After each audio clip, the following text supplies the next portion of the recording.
બેવટા ઢાણી channel પરથી હાસ્ય સમાચાર હું હિના પટેલ વાંચી રહી છું।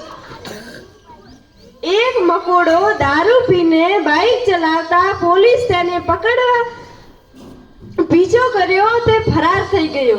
બેવટામાં આજે સવારે દૂધનો ટંકર દૂધ લેવા જતો ત્યારે વચ્ચે 4 કીડીઓ આવી જતા ટેન્કર પલટી ખાઈ અને ગોળાસરની ઝાડમાં જઈને પડ્યો।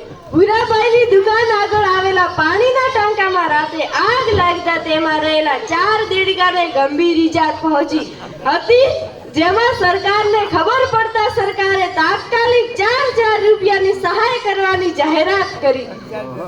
ગઈકાલે બપોરે વિરોલમાં એક ભાઈ પાણી પીવા જતા પાણીની ચકલીમાંથી પાણીના બદલે 6,000 કિલોનો હાથી નીકળતા તે ભાઈને છાતી ફાટી જતા તાત્કાલિક અમેરિકાના દવાખાને ભરતી કરવામાં આવ્યો। પરમ દિવસે એક ઉંદર દારૂ પીને મુખ્યમંત્રીને ધમકી આપતા મિલિટરી બોલવાથી પડી ગયો। આજે એક ડોશીમાં બાઇક ચલાવતા એમણે ઊંઘ આવી જતા બાજુના ખેતરમાં પાણી ભરેલા ખાડામાં પડી જતા ડોશીમાને તાત્કાલિક મરી જતા માલિક પર કેસ જાહેર કર્યો।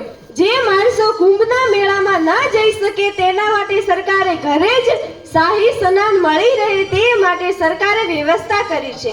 આ શાહી સ્નાન કરવા માટે તમારે આજે રાત્રે 1 વાગે તમારા ઘરે ગોવાડીમાં બેસી ડોલ પાણીમાં 3 કિલો બરફ નાખી તમારે નહાવાનું રહેશે। ત્યારબાદ સરકાર હેલિકોપ્ટરથી તમારા પર ગંગા યમુના નદીનો વરસાદ કરશે। વાવથરા જિલ્લો જાહેર કરતા બધા ઉંદરોએ ભેગા મળીને 8 ટોણા ગંગા થાળી કરવાનો નક્કી કર્યો। બસ અસ્તુ જય જય ભારત।